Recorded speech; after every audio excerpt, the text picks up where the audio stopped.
there's nothing like cracking that cellophane and pulling that record out. It just smells great.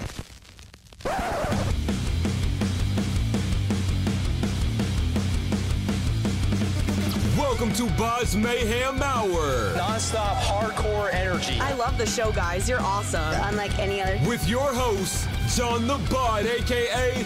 the Bod Father. Man, this stuff rocks.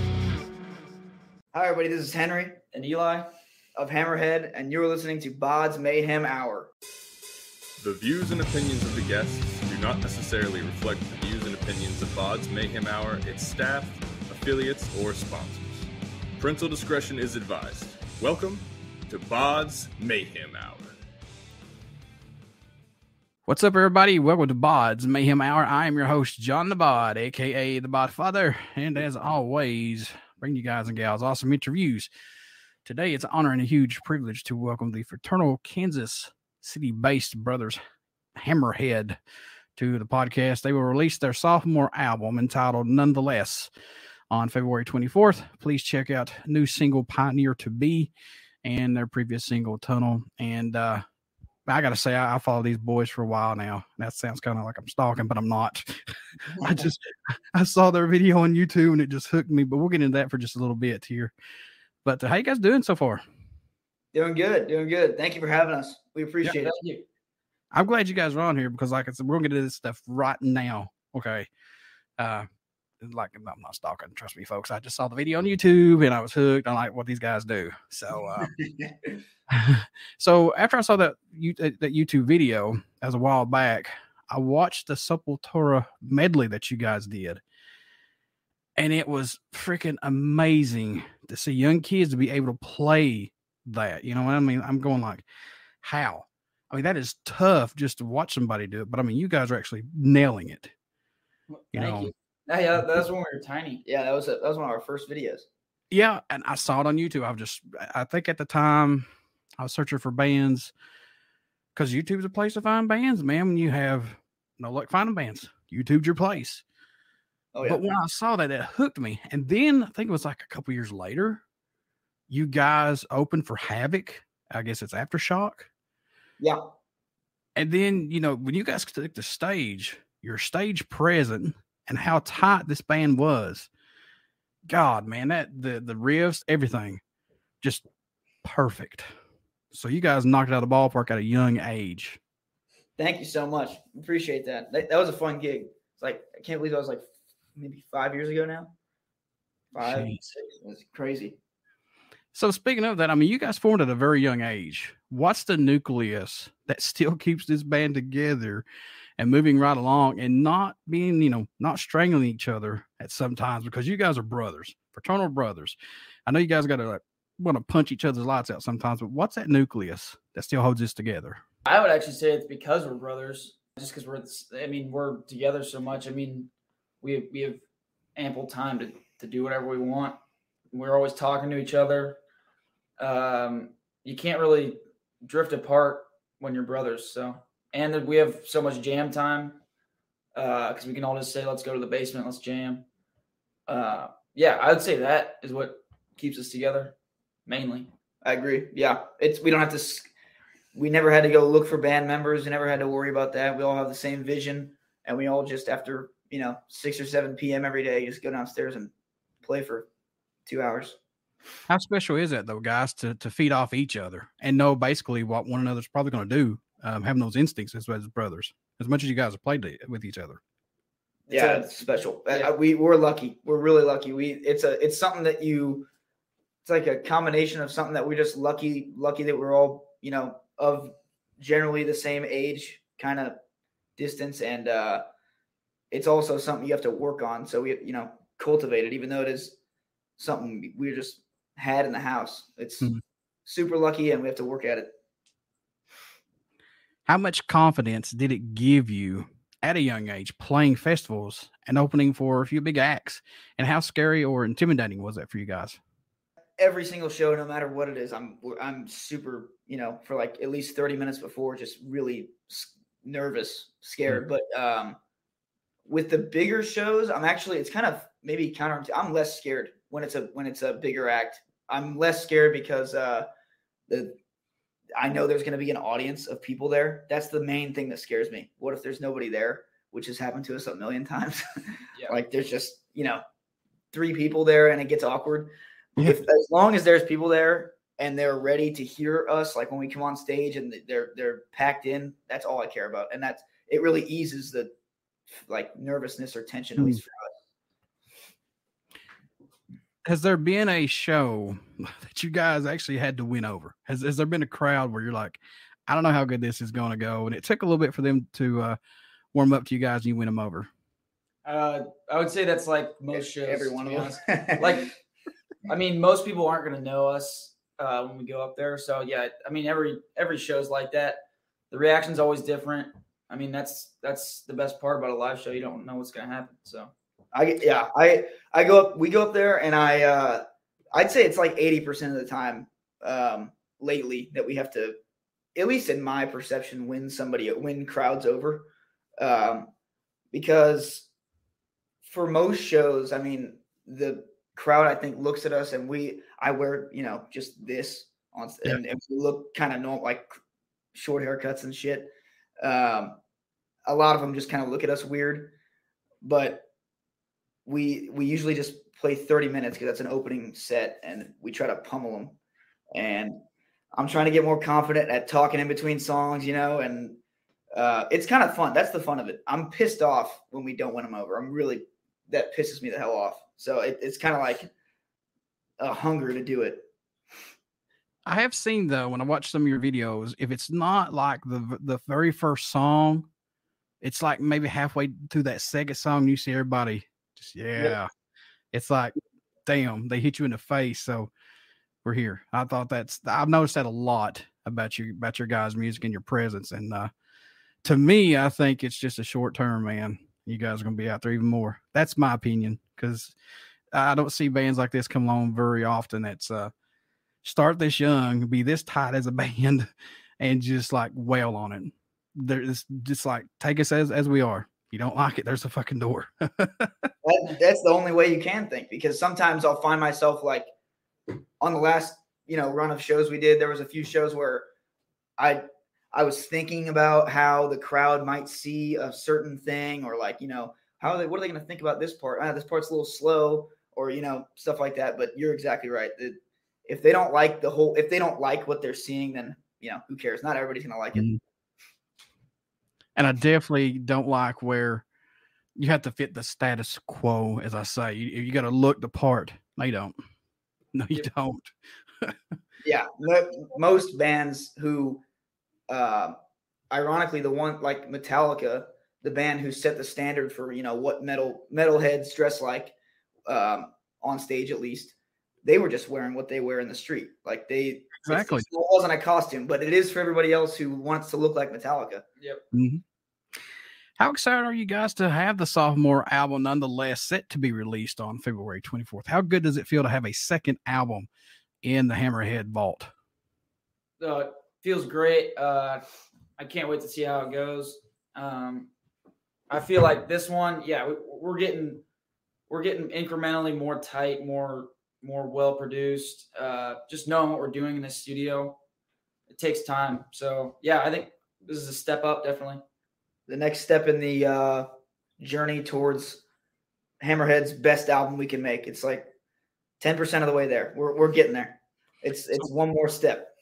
So was this album produced in-house, or who actually helped produce this album? So the same producer who produced Grand Currents, Luke Smith, like the band dad, kind of. He's a family friend of ours, and he produced it and mixed it. And it was done at BRC Studios in Kansas City, Kansas. Luke Smith flew in, and we basically were in the studio for a week and hammered it out. And then this one, that was over a year ago. That was January of 22. So it kind of took a while to actually fully get there and get released. We're working on that. It was too long between studio time and release. Next album will be a little shorter, but yeah, that's how it went. Does he get something out of you guys that maybe no one else could possibly, or no? Or is that just that comfort factor of working with him? He does, definitely. And also, we've just done a lot of work with him. So I think we're very experienced with him. He knows what we're doing. I'd say we're not. He doesn't make it comfortable though, in a good way. Way. He pushes us. He's like us. Nothing's ever. It's not good enough. Do another one. And we agree. I agree with him. He's good at pushing us. So was it difficult, guys, to set on this album for like a year like that though? I mean, were you like antsy to say, let's get this out, let's go, let's move on, we're sick of these songs? Yes, absolutely. But at the same time, it's worth it to like with the process, like vinyl takes a long time to print and we want things to be done right. We want, when people order the vinyl, we want it to be on their doorstep within the day of the release. We don't want it to be like you order it and then hopefully you get it in 3 months. All that stuff takes a lot of planning and we're just like rookies at it. So it just took us a few months too long. But the album, like when you make an album, you feel like you deserve to give it a full release. Even if we're kind of bored of the songs already. I can imagine. Trust me. Oh, I can just imagine. Yeah. Why go the full length route instead of making an EP? Because you guys know it just as well as I do. People's attention span is like 2 days and they're done. Okay, what else have you done? It's like, fuck, we just came out with a freaking album. What's going on? I think EP. We admire the way albums, like other albums, like feel, look. I think EP almost feels like a little fake thing. I don't know. Just that's just to me. Like it's not like real part of the discography, even though it is. Albums like this is what we're doing right now. This is the important. Like EP almost feels like we're gonna take a shot in the dark here, and then it's just not as confident. I don't know. That's just my opinion. But I just like the way albums look, albums feel. I think the length is the correct amount of time for the idea you're trying to get across. That's kind of exactly was our mentality when we released our first EP. Like it was a 1 foot in, 1 foot out. It was like, well, if people don't like this, we can say, yeah, it was an EP. We're working towards our first album, Yeah. But it's kind of that's a wimpy cop out. Mm-hmm. There are EPs that are amazing. I love a lot of EPs, but for us at this stage, if the songs that we're writing, may as well write 50 minutes of material, 45 minutes of material. It's a full kind of put it all on the line. Here's the album for this year. But I feel like the pandemic really helped bands like yourselves and other bands who are still trying to get that foot in the door to get out there more, and a lot of EPs came out. And I said to, local bands here, I said, man, if you guys are not taking advantage of this, because right now it's an even playing field, unless you're a national touring band like Metallica or, AC/DC, those bands like that, they're fine. But like up and coming bands and bands just finally hit the road, this is the even playing field. You need to start taking advantage of it. How much writing and stuff did you guys do during the pandemic? Yeah, for us personally, as a band, we, since we're so young and couldn't tour and still really can't yet fully, our day-to-day has been writing stuff for the last like 6-7 years. So it kind of just took the pressure off of having to do a show every once in a while. We just wrote a bunch. I think you're right. That is most bands. And our last album in 2020, we released like the second month of the pandemic. So we didn't play any songs or shows live from that album ever.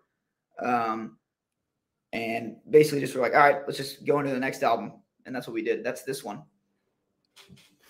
When Pioneer to Be was being written, guys, what made you say this song has to be the one that goes out first? Or was it just the first song and said, that's it, let's get this one out?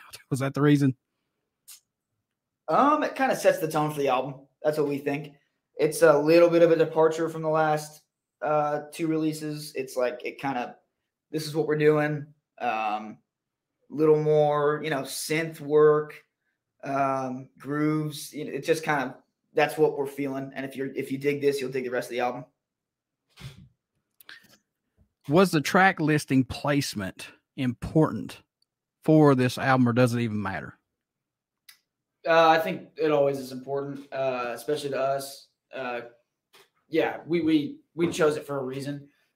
It ebbs and flows in the way we thought was right. Yeah, I think each song we put together, like we didn't like to. We don't want to put a bunch of like heavy hitters back to back, and then all like the more dynamic songs back to back. That's basically our idea for how we set it up. Yeah, this album we argued over that probably the longest, where the interludes go and where, which song leads into which song better. That's the fun part of the process, because all the hard part's kind of done. And every album, like I said, man, and I've said this in many in my interviews, and people are probably sick of me saying this, but it's just a simple fact of the matter, and it's the God's honest truth. It has to have peaks and valleys.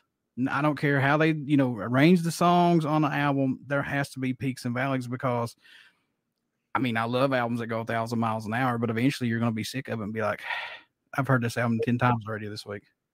Yeah, like albums that go 1,000 miles an hour that are good are usually like 30 minutes to 40 minutes, and that, at least in my opinion, like Rain and Blood or Chaos Sphere by Meshuggah is kind of a shorter album of theirs. Other than the 10 minutes, other than Elastic on the end, the 10 minutes of noise at the end, but that's a short album that just is an absolute like pummeling riff fest. I love that, but generally speaking, for a band like us, who said that if it's heavy all the time, it's not heavy? That's the somebody said it. Somebody said that. Are these all brand new songs, or songs that didn't make the 2020 debut, a Grand Currents album, or are these songs that were left in the vault possibly? No, none of them were Grand Currents material. All were new. We started writing 2022, beginning of 2022. Beginning of 2021. No, right? Yeah. 2022 is January 2022 is when we were in the studio. So a year before that. Oh, okay. Year before that. 2021. Yep. I got it mixed up. Yeah. It's all right. Was there they're coming together. All the last 3 years come together. Yeah. But when you're pumping out so much material, I mean, it kind of like, it does go like that. You're like, where'd this come from? When did we do this? I don't remember that one. Yeah. I mixed up some of those like half COVID, half not COVID years. 21. Yeah. Was there a track that you were working on for this album that totally ended up sounding different than it was intended to when it was first brought to the table, guys? Mm-hmm. Oh, on this, it's called "Richest Man in Town," the third song.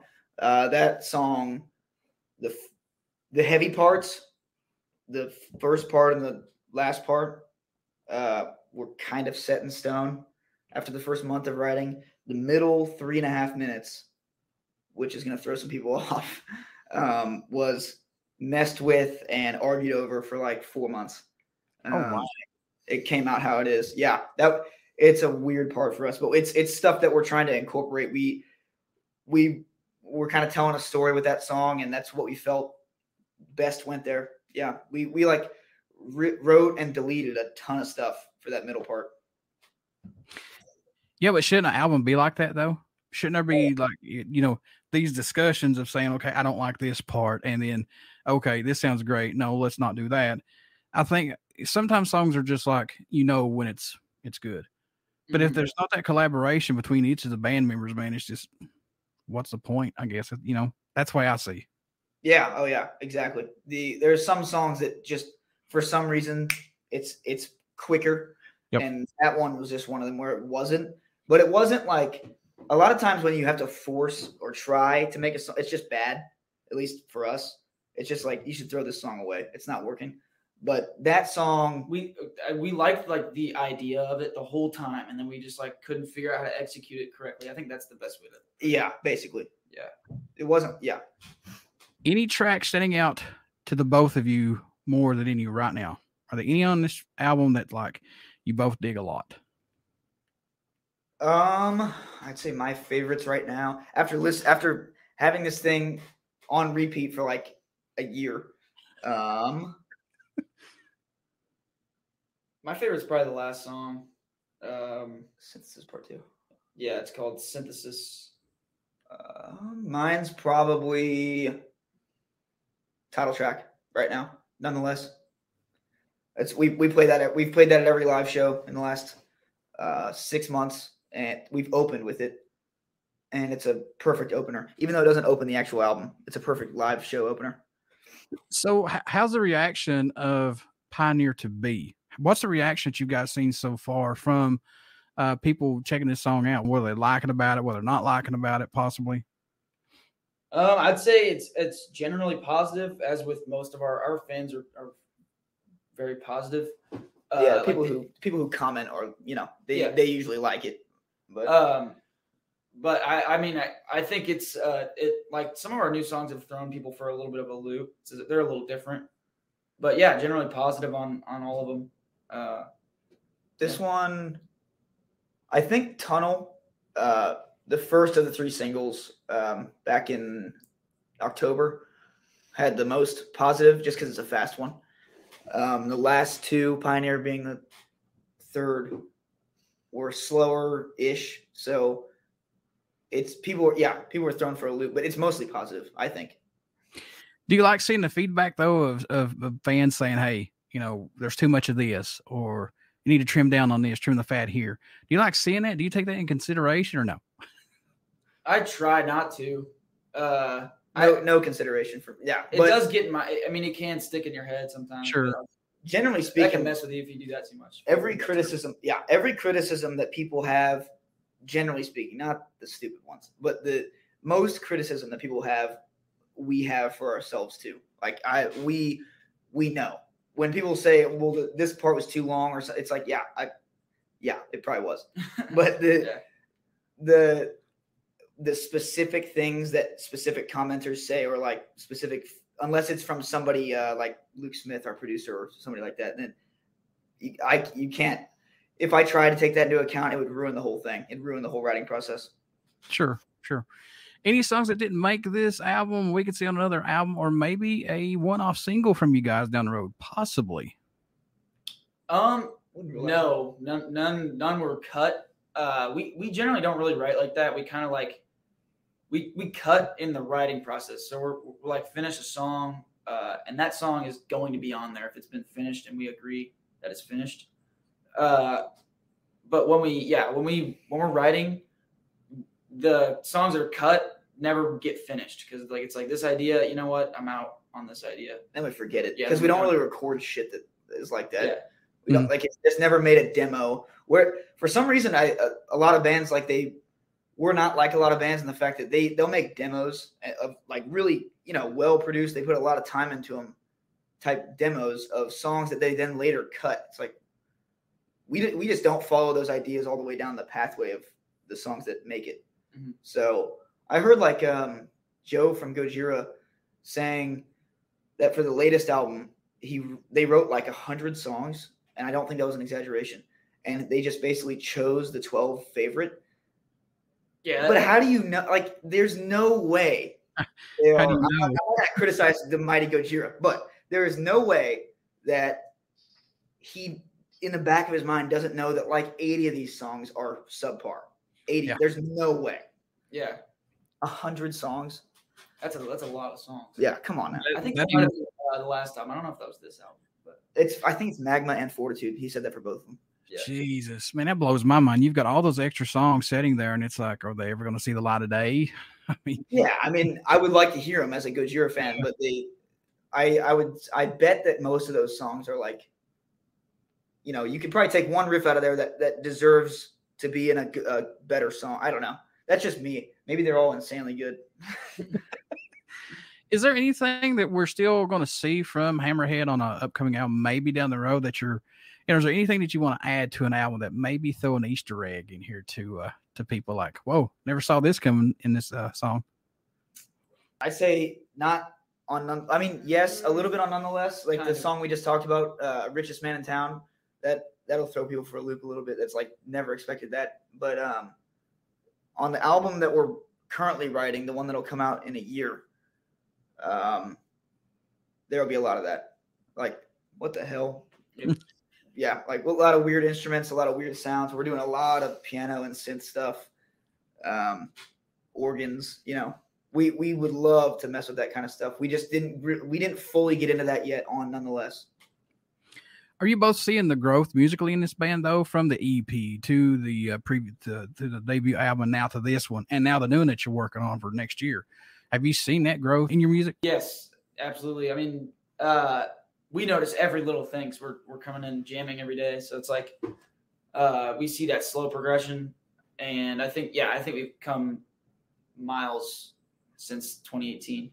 That's the cool thing about. I used to think it wasn't a cool thing about the band, but it's cool since we're young. You get the albums that we're putting out, the people basically just get to go on the same learning curve with us, like the finding our own sound. They get to hear it from pretty much when it was really derivative to when hopefully the goal was for it to stand on its own as really good music, really good metal. Essence of Iron was derivative of a lot of bands that we were, addicted to at the time. And 5 albums later, in a couple of years, they're gonna be the fans who like all the stuff are gonna be on the journey with us to a perfect Hammerhead album. That's what we think. What do you both hope everyone takes away while listening to these new songs, or just Hammerhead's music in general, guys? What do you hope they get from it? I hope they see that. I mean, we're trying to be a little bit different. In our in our songwriting and our ways of constructing our album, just because I feel like a lot of metal right now seems to kind of sound similar. Yeah. Hopefully we can stand out. That's our goal. Yeah, we're just trying to fill a void of. The only way I can explain it is the void of like the music the metal that me and Eli and Abe want to hear. Like there is bands that we love, but Hammerhead can be something that Hammerhead is the thing that we're all trying to get out of metal, and we're slowly working towards that.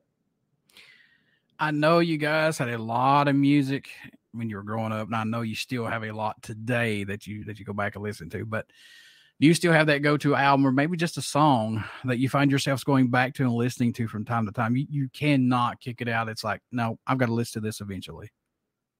You know what? I kind of like just kill a song. Like I'll just listen to it until it doesn't mean one thing to me anymore. Like, burn it out. Yeah.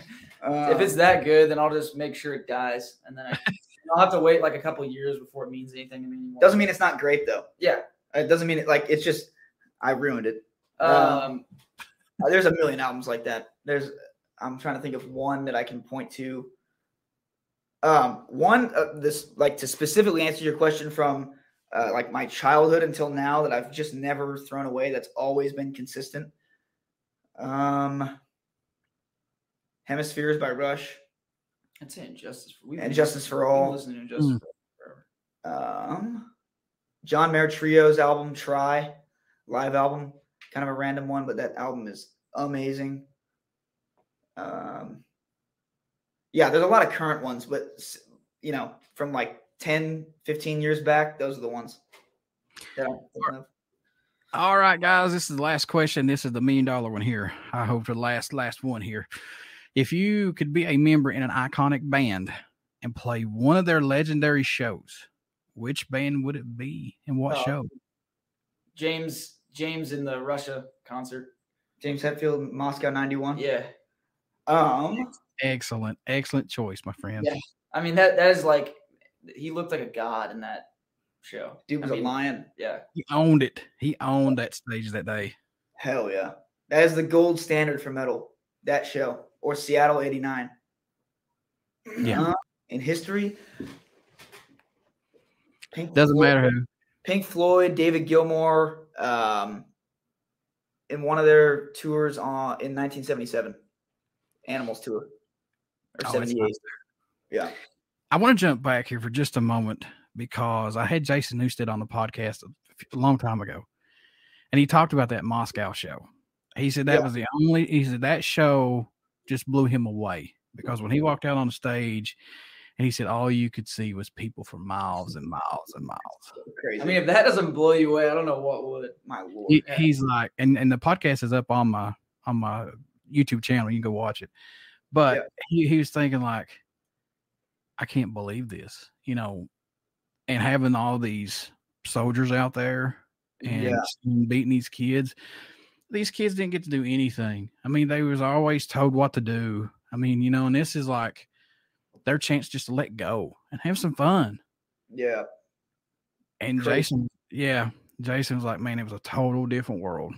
He said, when those fans started going crazy and you see, and you could hear, he's like, you could hear the freaking marching of them coming in. Yeah.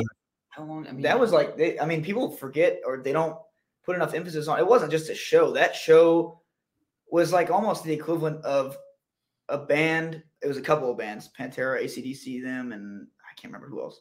But they were playing like the fall of the USSR.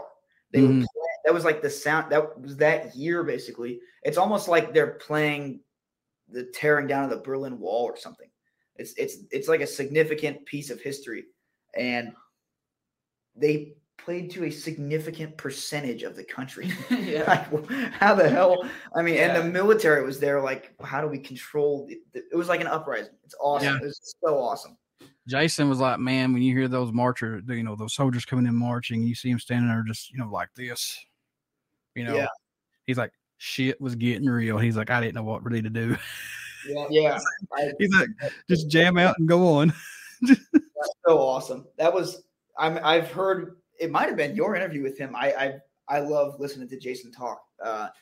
Did he say this with you? He was like, between a few months in 91, he considers Metallica's peak, like they were firing on all cylinders live. It was just after the blackout, like Donington show, Castle Donington, 1991, Moscow, the whole tour in between those two places was, he said, peak Metallica. Everything was going. No, that was on my podcast, but I can honestly see him saying that though, and that Black Album, man, was just like whoa, that's what blew the door open for that band. I mean, it just took off. Never ending tour after that. Was it like 4 or 5 years of nonstop touring? And the freaking album still sells a lot to this day. More than like 99%. It still sells 5,000 copies a week. You know that? Mm-hmm. How is that possible? Lars has got something to do with it. Just kidding. All right, Eli and Henry, how can folks stay in touch with Hammerhedd and buy this new album that's going to come out on February 24th and just everything Hammerhedd-wise? How can you do that, guys? All social media, I'd say the big stuff, like follow us for the stuff that actually matters on YouTube. Subscribe to the YouTube channel for music videos and go listen to us on Spotify. That means more than like an Instagram follow or any of those dumb sites. But Spotify and YouTube, that's the main things. Before I let you guys go, would you care to do a promo for my show? Yes, sir. Hi, everybody. This is Henry and Eli of Hammerhedd, and you're listening to BODS Mayhem Hour. Everybody, stick around. We got some great stuff coming up, and you only hear these interviews right here on BODS Mayhem Hour. Please, if you like what I do, go subscribe to BODS Mayhem Hour on YouTube and check out our Facebook page. Subscribe to that also. And check out Hammerhedd. They will release their sophomore album entitled Nonetheless on February 24th. Trust me, you guys will not be disappointed checking these fellers out. They have some great music. And thank you, Eli and Henry, for doing this interview. And keep piling away, man. You guys are doing something very, very cool. Thank you so much for having us. We truly appreciate it. Thank you. The views and opinions of the guests do not necessarily reflect the views and opinions of BODS Mayhem Hour, its staff, affiliates, or sponsors. Parental discretion is advised. Welcome to BODS Mayhem Hour.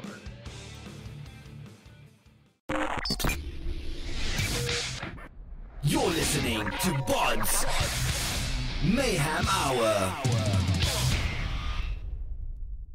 Follow us on Facebook, Twitter, and Instagram.